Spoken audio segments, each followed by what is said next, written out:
A depressão pós-parto, algumas vezes, pode ser identificada durante o período gestacional. E quem faz esse diagnóstico é o ginecologista obstetra.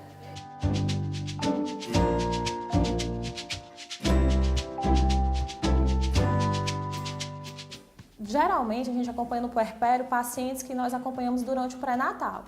Então, alterações de humor que ela vem apresentando durante o pré-natal são comuns se exacerbarem um pouco no período pós-parto, né? Então, se já aquela paciente que é meio ansiosa, é comum que ela fique um pouco mais ansiosa. Só que não é comum uma alteração muito brusca, né? Então, assim, uma ansiedade que impede ela de exercer as atividades habituais, né? Ela impede ela de tomar os cuidados habituais com a criança. Se o vínculo afetivo daquela mãe com aquela criança não está adequado como você achava que seria, são coisas que chamam bastante a atenção. Principalmente, então, os cuidados, né, são coisas que a gente deve observar na consulta de puerpério, na consulta que você vai avaliar a mãe, você vai avaliar a criança, os autocuidados, como é que essa mãe está se apresentando para você, né? Ela veio, ela está bem cuidada, ela está com bons hábitos de higiene, ela está limpa, ela está conversando com você bem ou não?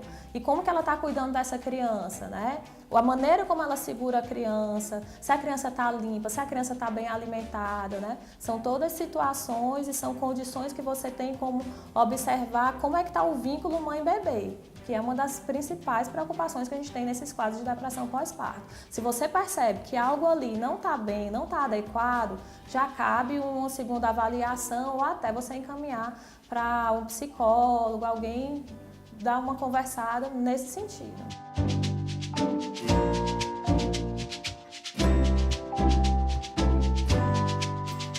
Avaliando a gravidade daquelas intercorrências.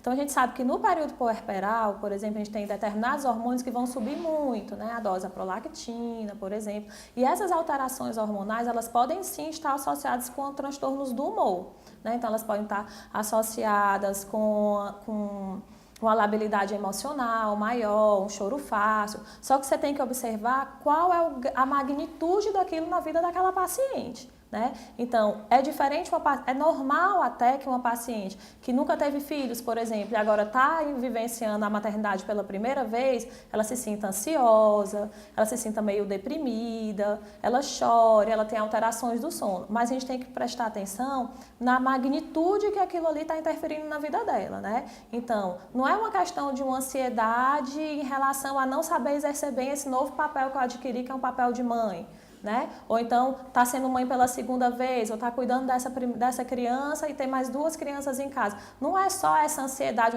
uma ansiedade que seria comum para qualquer mulher. Não é perder o sono porque a criança acorda várias vezes e tem que amamentar várias vezes à noite, não. A interferência dessas alterações no humor dessa mulher, ela grita muito mais, né? Então ela avisa para você que tem algo mais grave acontecendo.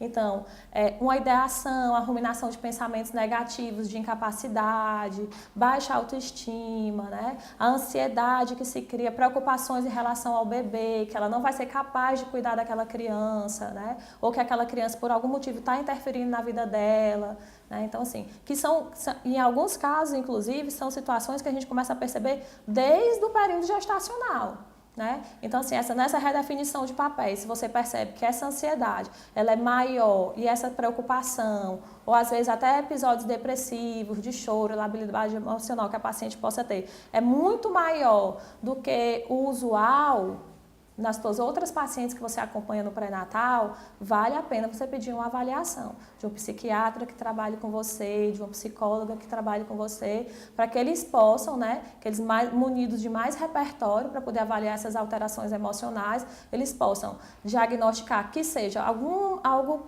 que seja do comportamento daquele momento ou que realmente é algo que vai evoluir para uma depressão, que pode evoluir para uma depressão pós-parto ou alguma complicação pior.